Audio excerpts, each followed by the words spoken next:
Video में हम cover करने वाले हैं जेएसएससी उत्पाद सिपाही परीक्षा 2019 के प्रीवियस ईयर के प्रश्न। और डेफिनेटली जितने भी प्रश्न हम यहाँ पे करने वाले हैं 50 प्रश्न पूछे गए थे झारखंड जीके में। और हालांकि सबके लिए इंपॉर्टेंट है, जेएसएससी जितनी भी परीक्षा यहाँ लेने वाली है सबके लिए ये वीडियो इंपॉर्टेंट है, मगर उत्पाद सिपाही के लिए बहुत ज्यादा इंपॉर्टेंट है। प्रत्येक प्रश्न को हम ऐसे कवर करेंगे कि वो प्रश्न आपका समझिए टॉपिक क्लियर हो जाएगा। विश्वास नहीं होता है तो वीडियो को एंड तक देखिएगा, और वीडियो यदि पसंद आए तो लाइक और शेयर जरूर करिएगा। तो शुरुआत करेंगे। सबसे जो पहला प्रश्न है वो है, झारखंड उत्तर में कौन सी सीमा से लगा हुआ है, कौन से राज्य से लगा हुआ है। बार बार मैं जब जीके पढ़ाता हूं तो बताता हूं, और ये मैप आपके सामने है, ये है झारखंड का मैप, आप देख पा रहे हैं। थोड़ी इसकी जूम हम यदि आउट करें तो आप देख पा रहे हैं कि ये है बिहार, नॉर्थ में बिहार पड़ता है। ठीक है, तो ये हमारा सवाल पूछा गया था कि उत्तर में क्या पड़ता है, तो हमारा जो आंसर है वो बिहार हो जाएगा। मगर अगली बार यदि सवाल पूछा जाए कुछ इस तरह से कि साउथ में क्या पड़ता है, तो लिखिएगा उड़ीसा।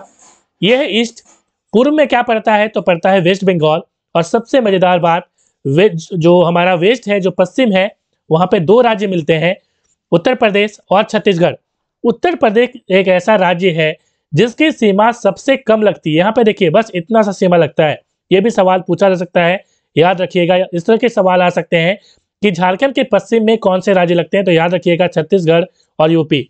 यदि पूछा जाए टोटल कितने राज्य लगते हैं झारखंड सीमा से, तो 5 राज्य। कौन कौन से राज्य? पश्चिम बंगाल, उड़ीसा, बिहार, उत्तर प्रदेश और छत्तीसगढ़।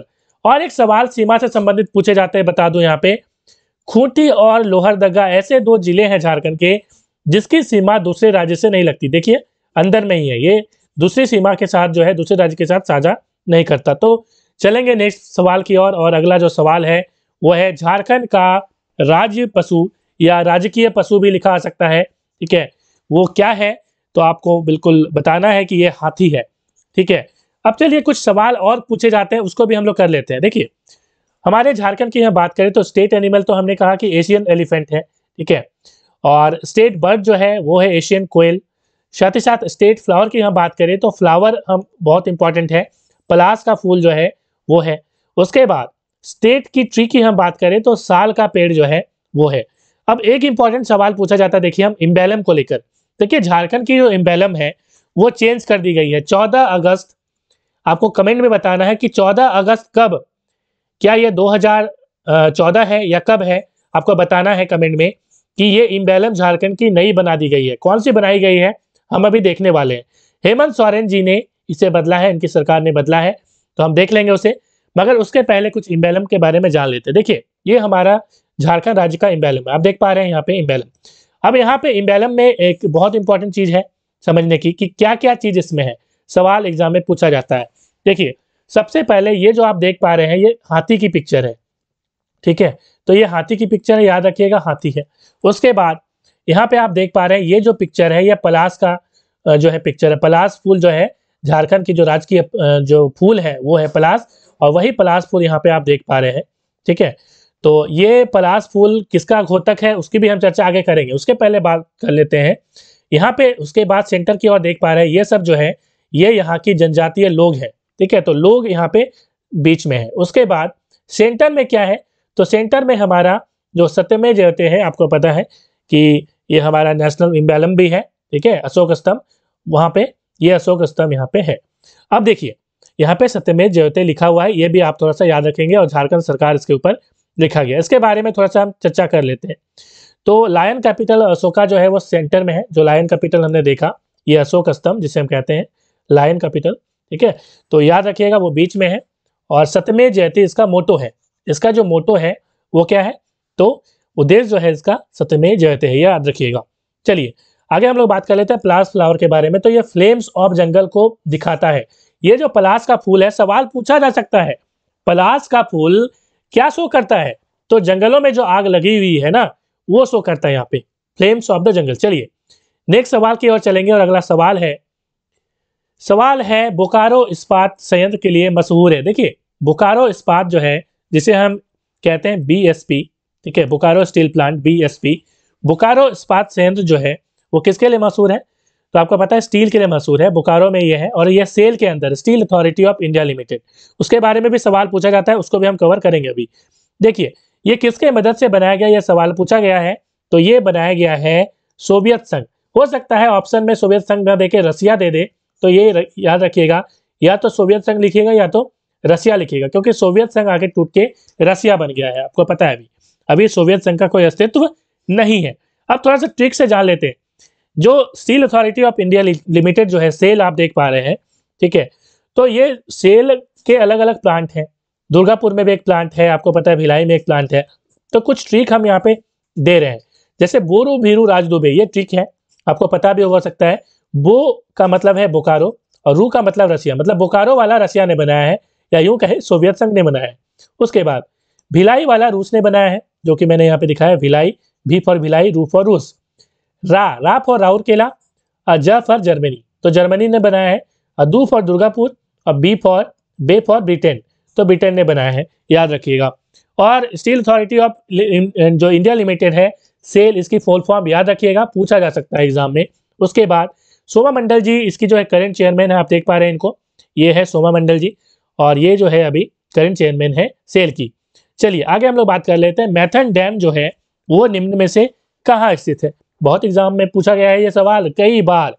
तो मैथन डैम जो है वो आपको पता होगा बराकर नदी पर जो है वो स्थित है, और ये धनबाद जिले में पड़ता है, ठीक है। तो मैथन डैम कई बार आपने जो है गया होगा, मैं भी गया हुआ हूँ। तो यहाँ पे एक कल्याणेश्वरी मंदिर है, याद रखिएगा, यहाँ पे एक प्रसिद्ध कल्याणेश्वरी मंदिर है। तो कई लोग पिकनिक मनाने के लिए भी यहाँ पे जाते हैं, पूजा पाठ करने के लिए भी जाते हैं। अब ये मैथन डैम आप देख पा रहे हैं, ठीक है। और आगे हम लोग बात कर लेते हैं, जो बराकर नदी है वो कहाँ पे है। देखिए ये बराकर नदी आपको दिख रहे हैं, इस तरह से बराकर नदी जा रही है। तो आप देख पा रहे हैं ये पूर्व की ओर बहती हुई नदी है। अब देखिए कुछ सवाल जो है, हमारे झारखंड में जो नदियां हैं वो दो तरह से बांटा जाता है। एक तो उत्तरवर्ती नदी जो उत्तर की ओर बहती है, और दूसरी है पूर्व की ओर या दक्षिणवर्ती नदी। अब यहाँ पे देखिए एग्जाम्पल मैंने पूरा लिस्ट दिखा गया है यहाँ पे। जैसे उत्तरवर्ती नदी है उसमें सोन है, उत्तरी कोयल है, पुनपुन है, फल्गु है, चानन है। इस पे नेक्स्ट वीडियो मेरी आने वाली है रिवर पे, ठीक है। उस वीडियो को जरूर देखिएगा आइकन में, अभी वो वीडियो मैंने अपलोड नहीं किया, देखिए। उसके बाद एग्जाम्पल मैं पूर्ववर्ती और दक्षिणवर्ती जो है मतलब ईस्ट और सदर्न वाला एरिया में जो जा रहा है, उसमें दामोदर है, स्वर्ण रेखा है, बराकर है, दक्षिण कोयल है, मयूराक्षी है। मयूराक्षी को मोर नदी भी कहा जाता है, और इसे जो है मयूराक्षी नदी पर ही मसानजोर डैम है, जिसे कनाडा डैम के नाम से भी जाना जाता है। इसको भी थोड़ा याद रखिएगा। अब देखिए कुछ बातें बता देता हूँ बराकर नदी के बारे में। बराकर नदी की जो मुख्य उपनदियां हैं वो केसो, अकटो, गुरियो, गुखाना है, कई बार पूछा गया, याद रखिएगा। इसका उद्गम स्थान है छोटा नागपुर का पठार, और मुहाना है दामोदर नदी। मुहाना का मतलब क्या होता है? मुहाना का मतलब ये हुआ कि जहां नदी खत्म होती है, मान लीजिए एक नदी निकल रही है ऐसे, ठीक है, और जहां पे वो खत्म होगी मतलब सागर में मिल जाएगी, उसे हम मुहाना कहते हैं, ठीक है। तो एक चीज याद रखिएगा कि मुहाना और एक होता है एस्चुरी, ठीक है, ज्वारनद मुख जिसे हम कहते हैं, नेक्स्ट क्लास में हम उसको कवर करेंगे। तो जो एस्चुरी होती है वो उस जगह को कहते हैं जहां पे एक नदी जो है खत्म होती है और सागर के साथ मिलती है, ठीक है। और मुहाना का जस्ट इतना सा मतलब है कि कोई जरूरी नहीं है कि सागर से, मतलब ऊपर से भी नीचे गिर सकती है वो, तो मुहाना इसे हम कहते हैं। तो एस्चुरी प्रत्येक बार नहीं बनाया जाता, ठीक है। ऊपर से मान लीजिए एक पहाड़ के ऊपर से नीचे गिर गई, एस्चुरी तो बनेगा नहीं, ठीक है। मगर यदि एक फ्लैट मैदान से जा रही है और सागर में मिल रही है तो वहां पे एस्चुरी का निर्माण होगा। अब बराकर की जो कुल लंबाई है 225 किलोमीटर है, इसको याद रखिएगा। और नेक्स्ट सवाल की ओर याद जो है चलेंगे हम लोग। पत्थर और बीड़ी उत्पादन उद्योग के लिए मशहूर जिला कौन सा है? तो सही आंसर है पाकुड़। मैप पे देख लेंगे पाकुड़ कहाँ पे है। देखिए यहाँ पे पाकुड़ हमारा कुछ इस जगह पे है। और पाकुड़ बता दूं कि ये जो साहेबगंज जो गंगा मैदानी क्षेत्र है वो पाकुड़ और साहेबगंज में आता है, ठीक है। तो गंगा नदी जो है कुछ इस तरह से बहती है। आगे हम लोग बात कर लेते हैं। झारखंड भारत के समग्र खनिज संसाधनों में से कितना का लगभग का स्वामी है? तो ये सही आंसर हो जाएगा 40%, याद रखिएगा। अगले सवाल की ओर। निम्न में से एक चित्रकला की एक शैली नहीं है। देखिए लहसुआ, जिसके बारे में आगे हम चर्चा करेंगे, लहसुआ जो है वो चित्रकला की शैली नहीं है। अब पूछोगे क्या है, वीडियो में बने रहे, आगे हम चर्चा करने वाले हैं। अब देखिए यहाँ पे जो है आगे हम बात कर लेते हैं, जैसे उराव भित्ति चित्र है, संथाली भित्ति चित्र, ये चित्रकला की एक शैली है। बेसिकली आपने देखा होगा उराव और संथाल लोग क्या करते हैं कि घर के दीवार में पिक्चर बना देते हैं मिट्टी से, ठीक है, उसे हम भित्ति चित्र कहते हैं। कुछ पिक्चर यहाँ पे आप देख पा रहे हैं, ये भित्ति चित्र, ठीक है। तो ये कुछ इस तरह की भित्ति चित्र, और कुछ यहाँ पे मैं दिखा रहा हूँ, ये छत्तीसगढ़ का भित्ति चित्र है, कुछ इस तरह की आपने देखी होगी। ठीक है, आगे है यहाँ पे और एक चीज है जादो पाटिया। ठीक है, तो इसका आंसर तो हो गया लहसुआ, कि लहसुआ जो है वो भित्ति चित्र नहीं है, मगर ये बहुत इंपॉर्टेंट है, क्वेश्चन पूछा जाता है। जादो पाटिया भी एक चित्र शैली ही है। और जादो पाटिया में क्या होता है देखिए, जादो पाटिया में कुछ दिखा देता हूँ यहाँ पे। बेसिकली एक जो है कपड़े की बनी होती है, उसमें इस तरह का चित्र जो है बनाया होता है। अब देखिए, जादो का मतलब जो है चित्रकार होता है, और पटिया का मतलब कपड़ा या कागज के छोटे छोटे टुकड़े को जोड़कर बनाया जाने वाला चित्रफलक। सवाल पूछा जा सकता है कि जादो पाटियों में से जादो पटिया में जादो का क्या अर्थ है। तो याद रखिएगा, जो इसकी चित्र शैली बनाते हैं उसे जादो कहा जाता है, और पटिया का मतलब पट्टी, मतलब कपड़ा का पट्टी। ठीक है, चलिए आगे हम लोग बात कर लेते हैं इन जैसे इसको हमने कवर कर लिया है, उसके बाद आगे हम लोग चलते हैं।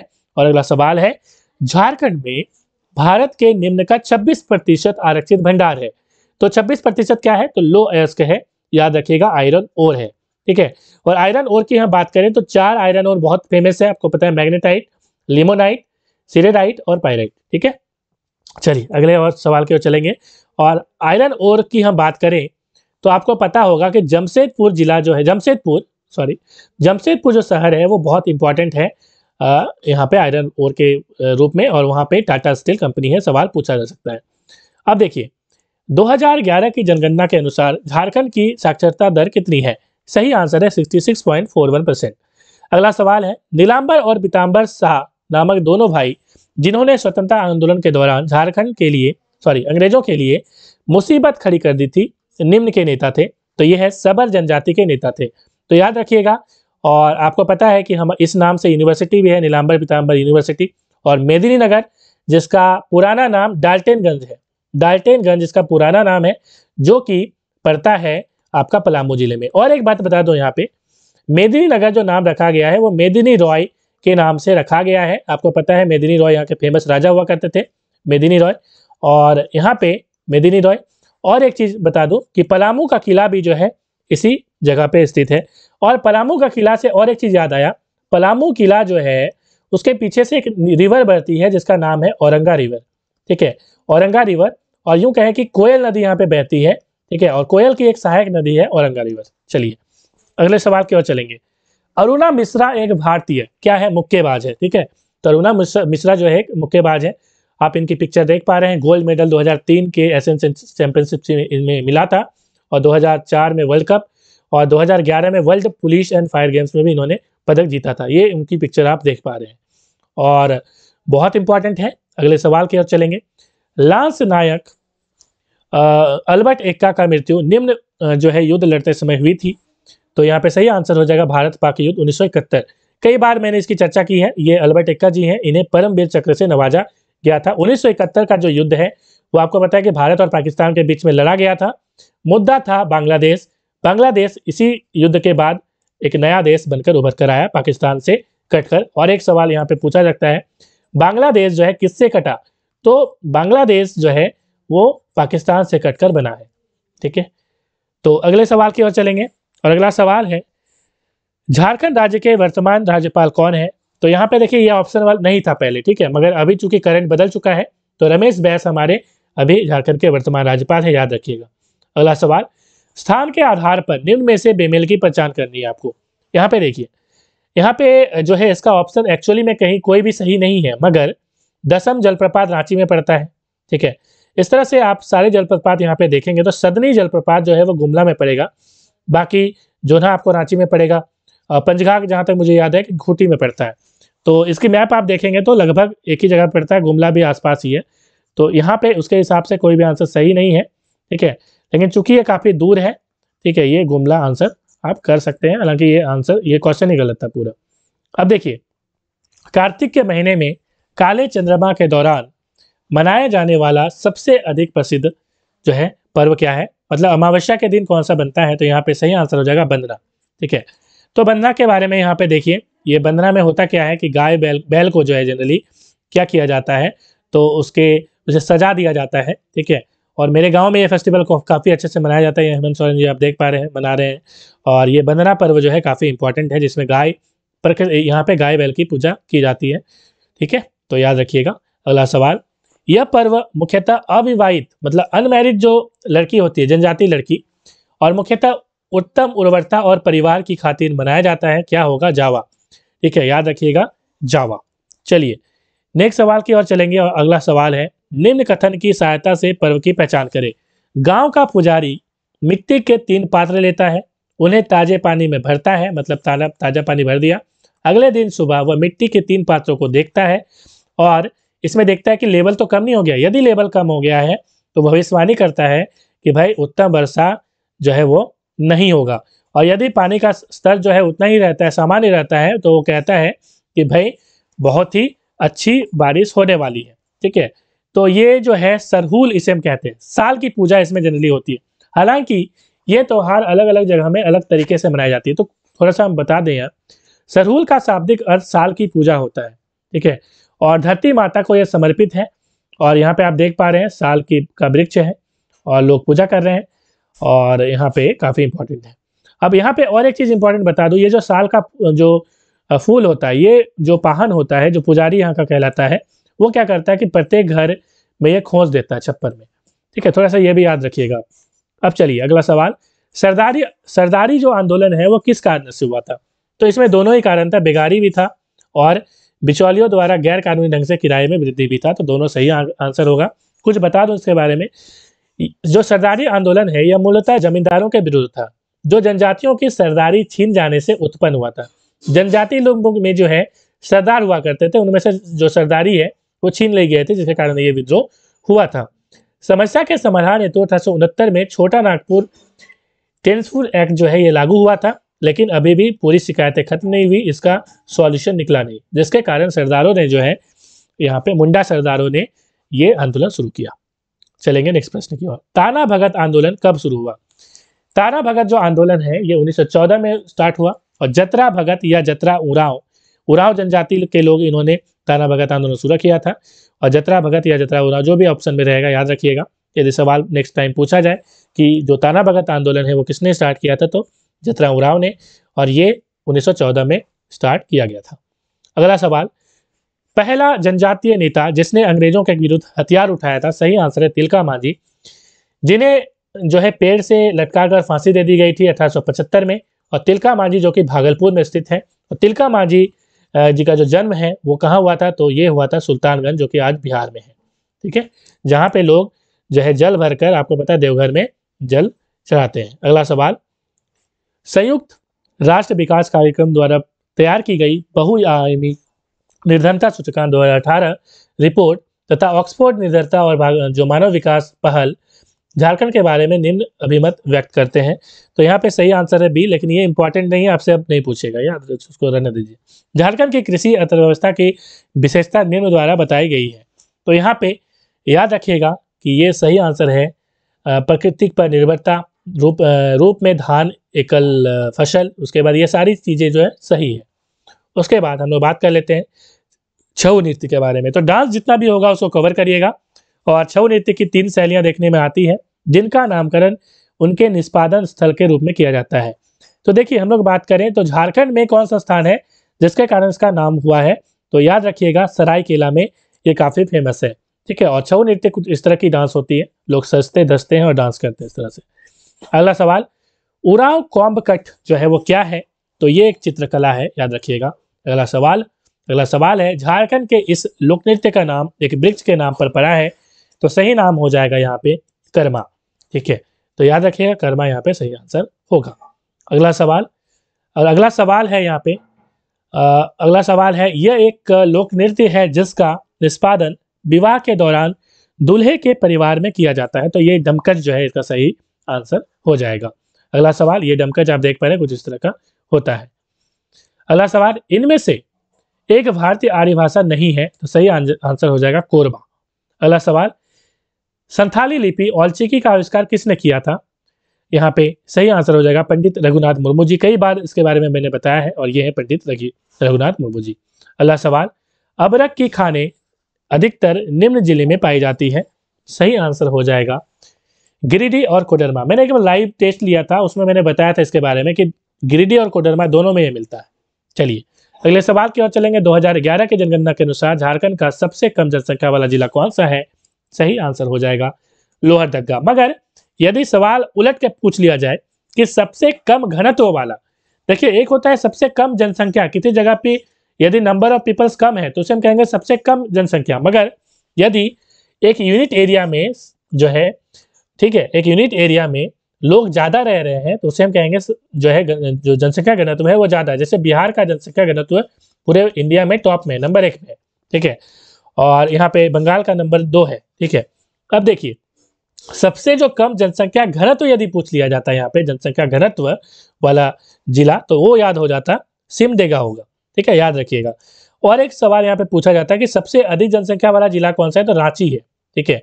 और एक सवाल पूछा जाता है कि झारखंड की जो कुल जनसंख्या है, इसको ये सवाल नहीं पूछा जाता जनरली, पूछा यह जाता है कि झारखंड की कुल जनसंख्या जो है वो संपूर्ण भारत का कितना प्रतिशत है, तो ये 2.72% याद रखिएगा, ठीक है। चलिए नेक्स्ट प्रश्न की ओर। और अगला प्रश्न है मुख्यमंत्री रघुबर दास द्वारा प्रारंभ की गई सौभाग्य योजना, तो ये जो है बिजली से संबंधित है और सेंट्रल गवर्नमेंट की भी ये स्कीम जो है प्रधानमंत्री जी ने भी ये जो है किया था इंप्लीमेंट, सौभाग्य योजना। अब अगला सवाल है लाल की घाटी के नाम से विख्यात चुटुपालू घाटी किस जिले में स्थित है, सही आंसर हो जाएगा रामगढ़। चलिए रामगढ़ के बारे में बता दूं कि रामगढ़ एक ऐसा जिला है जो सबसे लास्ट में, मतलब 28वां जो है, सॉरी 24वां जिला है। हमारे झारखंड में 24 जिले हैं और 24वां जिला जो है वो है रामगढ़, याद रखिएगा। अगला सवाल है गलत जोड़े की पहचान आपको करनी है। देखिए बैद्यनाथ धाम जो है वो तो आपका देवघर में ही है, तपोवन जो है वो देवघर में, याद रखिएगा, रामगढ़ में नहीं है, देवघर में है, तो ये वाला जो जोड़ा गलत है। हल्दी घाटी मंदिर जो है गुमला में, ये भी सही है। जगन्नाथ मंदिर का रांची जो है ये भी बहुत फेमस मंदिर है, सही है। तो यहाँ पे सही आंसर हो जाएगा ऑप्शन बी, जो कि गलत ऑप्शन दिया गया था। अगला सवाल अभिलिखित वन क्षेत्र झारखंड के भौगोलिक क्षेत्र का निर्माण करता है, यहाँ पे सही आंसर हो जाएगा जो टोटल वन है हमारे झारखंड में वो कितने हैं, तो 29.61%, याद रखिएगा। अगला सवाल झारखंड में वन कोटियां कितनी प्रकार की हैं, तो ये सभी प्रकार की वन कोटियां हैं, तो यहाँ पे सही आंसर हो जाएगा ऑप्शन डी।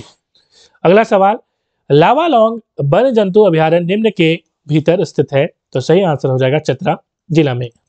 अगला सवाल देखिए यहाँ पे वन्य जीव जंतु अभ्यारण्य जिसे हम कहते हैं wild life sanctuary, wild life sanctuary. अब यहाँ पे एक सवाल हमेशा पूछा जाता है कि उधवा जो पक्षी विहार है वो कहाँ पे है, तो उधवा पक्षी विहार जो है वो साहेबगंज जिला में, याद रखिएगा। एक सवाल तो ये पूछा जाता है, और एक सवाल कि ये जो टोटल आपने जंतु अभ्यारण्य देखा, तो टोटल जो सेंचुरी है झारखंड में, टोटल जो सेंचुरी है वो है कितनी, तो 11 सेंचुरी, और एक जो है वो है नेशनल पार्क, ठीक है। तो एक तो नेशनल पार्क है, याद रखिएगा, और बेतला नेशनल पार्क उसका नाम है, नेशनल पार्क, ठीक है। कौन से जिले में आपको पता है तो कमेंट में आंसर करिएगा। तो चलेंगे हम लोग नेक्स्ट सवाल की ओर। और अगला सवाल है झारखंड राज्य निर्माण के बाद से उसमें राष्ट्रपति शासन जो है कितनी बार लागू हुआ, ठीक है। तो देखिए यहाँ पे सही आंसर 3 बार होगा, मगर हम लोग चलेंगे यहाँ पे 3 बार को टिक कर लीजिए और हम लोग इसको प्रैक्टिकल के फॉर्म में देखेंगे कि क्या मेरा जो 3 बार वाला आंसर है सही है या नहीं। और इससे संबंधित सवाल और भी पूछे जाते हैं, उसको भी हम डिस्कस करेंगे। सवाल ये पूछा जाता है कि झारखंड के जो मुख्यमंत्री हेमंत सोरेन है वो कितनी बार मुख्यमंत्री बनेंगे, ये सवाल पूछा जा सकता है। 2 बार वो बने हैं, ठीक है, 2 बार वो मुख्यमंत्री बन चुके हैं, पहला सवाल। दूसरा सवाल झारखंड के मुख्यमंत्री हेमंत सोरेन कितनेवें मुख्यमंत्री है, तो कितनेवें हैं, तो याद रखिएगा 11वें मुख्यमंत्री है। चलिए गिन के दिखाता हूं। नंबर 1 बाबूलाल मरांडी, फिर अर्जुन मुंडा 2, 3, 4, 5, ठीक है, मधु कोड़ा 5 हो गया, फिर शिबू सोरेन 6। अब देखिए ये वाला प्रेसिडेंट रूल लगा हुआ था, राज्यपाल का शासन यहाँ लगा था, राष्ट्रपति शासन, ठीक है। और उसके बाद हमने कितना गिना, फिर से गिन लेते हैं, 1, 2, 3, 4, 5, उसके बाद 6, उसके बाद 7, ठीक है, उसके बाद 8, सॉरी ये वाला नहीं होगा क्योंकि इसमें मुख्यमंत्री नहीं थे, 8 यहाँ पे होगा, फिर 9, 9वें मुख्यमंत्री पहले बने हेमंत सोरेन, फिर 10वें जो है रघुबर दास बने, और फिर 11वें बन गए फिर से हेमंत सोरेन। तो हेमंत सोरेन एक बार 2013 में, याद रखिएगा डेट, और एक बार 2019 में मुख्यमंत्री बने और अभी भी मुख्यमंत्री में बने हुए। ये सवाल पूछा जा सकता है। जहां तक मैंने बताया कि जो प्रेसिडेंट रूल है झारखंड में कितनी बार हुआ, तो एक बार काउंट करिए 2013 में, उसके बाद दूसरी बार, उसके पहले 2010 में बना था 2, और यहाँ पे तीसरी बार जो आप देख पा रहे हैं 2009 में, ये आप देख पा रहे हैं प्रेसिडेंट रूल 3 बार बना जो है लगा था। चलिए और नेक्स्ट सवाल की ओर चलेंगे। और अगला और एक सवाल यहाँ से पूछा सकता है, बता देता हूँ। चलिए हेमंत सोरेन बहुत इंपॉर्टेंट है, पूछा जाएगा 100%, आप लिख के रख लीजिए, ठीक है। हेमंत सोरेन जो है कौन से मतलब कि विधानसभा क्षेत्र से एमएलए है, तो याद रखिएगा बरहेट से है। और ये कौन से जिले में पड़ता है, तो साहेबगंज में पड़ता है। ठीक है, चलिए नेक्स्ट सवाल की ओर चलेंगे। झारखंड राज्य का कृषि योग्य क्षेत्र कितना है, तो सही आंसर हो जाएगा 38 लाख हेक्टेयर। अगला सवाल, झारखंड कृषि का प्रदर्शन है, तो राष्ट्र औसत से बहुत ही कम है इसका, मतलब झारखंड में खेती बाड़ी बहुत कम होता है ना। देखते हैं यहाँ पे कोई फायदा नहीं है, मतलब कृषि के लिए ना कोई डैम बना है अच्छे तरह से, ना कुछ बना है। ठीक है, यहाँ पे झारखंड में नकदी फसल के लिए प्रयुक्त जोते हुए हिस्से का क्षेत्र का हिस्सा कितना है, तो 5% है। ठीक है, याद रखिएगा। चलिए अगला सवाल, नवीकरणीय जिसे हम कहते हैं इंग्लिश में रीन्यूएबल ऐसी एनर्जी जो रिन्यू हो सके। जैसे हम लोग बात करें solar energy, solar energy renew होती है। ठीक है, वो मतलब खत्म नहीं हुई कभी। उसके बाद जो विंड एनर्जी है वो भी रिन्यूएबल है, मगर कोल एनर्जी आप देख लीजिए, कोल जो है रिन्यूएबल नहीं है, नॉन रिन्यूएबल है, क्योंकि कोल एक न एक दिन खत्म हो जाएगी। ठीक है, तो यहाँ पे सवाल पूछा गया है, नवीकरणीय ऊर्जा के विकास के लिए झारखंड में कौन सी एजेंसी की स्थापना की गई है, तो सही आंसर है जरेडा, और जरेडा का फुल फॉर्म है Jharkhand renewable energy development agency. याद रखिएगा। और चलेंगे नेक्स्ट सवाल की ओर। अगला सवाल है, दिसंबर 2018 झारखंड ने मुख्यमंत्री कृषि योजना के अंतर्गत की योजना कृषि को की मतलब कृषक मतलब होता है फार्मर की सहायता करने के लिए घोषित की है 2250 करोड़। तो ऐसे तबियत खराब होने के कारण मेरी आवाज़ ऐसी निकल रही है, तो उसके लिए बहुत सॉरी। नेक्स्ट सवाल की ओर चलेंगे, याद रखिएगा इसको, ये याद मत रखिए, भूल जाइए इसको। चलिए, क्योंकि पुराना आंसर हो गया है, मतलब ये करंट अफेयर का क्वेश्चन है। झारखंड की दामोदर नदी का उद्गम स्थल क्या है, तो ये है लातेहार छोटा नागपुर। अब दामोदर नदी की बात आई है तो जरूर दामोदर नदी के बारे में जानेंगे। और दामोदर नदी आप देख पा रहे हैं कुछ, ये जो दामोदर नदी कुछ इस तरह से बहती है, और ये बहती है पूरब की ओर। तो पूरब की बहने वाली नदी में इसका नाम है। और आगे हम लोग बात करें तो उद्गम स्थल जो है टोरी, हो सकता है लातेहार ना दे, टोरी भी दे सकता है। याद रखिएगा, टोरी, लातेहार, छोटा नागपुर, पठार। मुहाना जो है इसकी जो माउथ है वो हुगली में है, और इसकी कुल लंबाई जो है 592, लेकिन यह वाला पूछा नहीं जाता। पूछा जाता है कि झारखंड की सबसे बड़ी जो सबसे लंबी नदी या बड़ी नदी कौन सी है, तो सही आंसर हो जाएगा दामोदर नदी। और ये 290 किलोमीटर झारखंड में, मतलब टोटल इंडिया में 592 है, मगर झारखंड में कितना है, 290। याद रखिएगा, 290 वाला आंकड़ा याद रखिएगा। अपवा क्षेत्र उतना सवाल नहीं पूछा जाता, लेकिन फिर भी याद रखिए इसको। सहायक नदियां कौन सी है, बराकर, बोकारो, कोनार, जमुनिया, कतरी।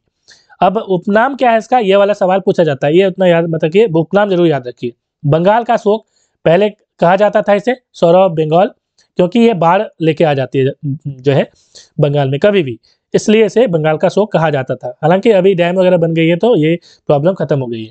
उसके बाद देव नदी या देवनद भी जो है दामोदर नदी को कहा जाता है। और एक जो है सवाल पूछा जाता है, दामोदर को बायोलॉजिकल डेजर्ट कहा जाता है।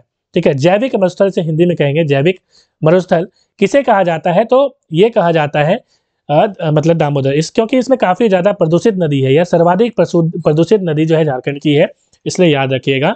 और इसमें क्योंकि जो है कुछ भी इसमें हो नहीं सकता ज्यादातर मछली वगैरह, इसलिए इसे जो है बायोलॉजिकल डेजर्ट भी कहा जाता है। अगला सवाल, खिलाड़ियों को उनके खेलों के अनुसार जोड़ों की पहचान करें, तो यहाँ पे सही आंसर हो जाएगा प्रतिमा कुमारी कुश्ती। ठीक है, तो इसके बारे में हम लोग जान लेते हैं, क्योंकि दीपिका कुमारी जो है तीरंदाजी सही है, महेंद्र सिंह धोनी क्रिकेट भी सही है, जयपाल सिंह मुंडा हॉकी, जिन्होंने जो है ओलंपिक में गोल्ड मेडल जीता था, जिन्हें क्या जाता है तो मरांग घोंके के नाम से जाना जाता है। ठीक है, अब देखिए यहाँ पे प्रतिमा कुमारी वाला गलत आंसर था, और ये प्रतिमा कुमारी इंडियन वेट लिफ्टर है, मतलब भारोत्तोलक है, मतलब वजन उठाने वाला काम जो इस तरह का नहीं होता है, ऊपर जो है उठाया जाता है। ठीक है, ये हाथ में पकड़ के, ठीक है, वो वाला काम जो है ये करती थी, और बहुत इंपॉर्टेंट गोल्ड मेडल भी इन्होंने जीता है। ये रहने वाली है बोकारो की, तो याद रखिएगा ये वाला बोकारो होगा। ठीक है, और अगला सवाल, अरुणा मिश्रा जो है वो कहाँ की रहने वाली है, यदि आपको कमेंट में बताना है तो बताइएगा जरूर, अरुणा मिश्रा कहाँ की रहने वाली है। अब निम्न में से एक ने 2010 के राष्ट्रमंडल खेलों में स्वर्ण पदक जीता था, तो सही आंसर है दीपिका कुमारी। और अगला सवाल, और ये तीरंदाजी से है, आपको पता है आर्चरी से है। ठीक है, अगला सवाल, JGRAS का विस्तृत रूप क्या है, तो Jharkhand online government research accounting system. याद रखिएगा। अगला सवाल, देश में उत्पादित समग्र इस्पात में से झारखंड लगभग कितने प्रतिशत इस्पात का उत्पादन कर रहा है, तो सही आंसर हो जाएगा 20 to 25%। इस्पात का मतलब स्टील होता है, ठीक है, और स्टील एक अलॉय होता है, याद रखिएगा, मिश्र धातु है ये। अगला सवाल है, सिंहभूम ट्रस्ट जोन नामक विख्यात 167 किलोमीटर के आकार की कई महत्वपूर्ण खनिजों का भंडारगिरी निम्न का पारगमन करता है? सही आंसर हो जाएगा सभी का, इनमें सभी में ये पड़ेगा। अगला सवाल, विश्व कौशल शिखर सम्मेलन 2019 कहाँ किया गया था? तो ये होगा रांची में।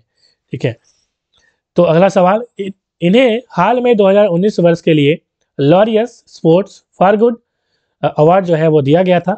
सही आंसर हो जाएगा एक झारखंड स्थित एनजीओ युवा।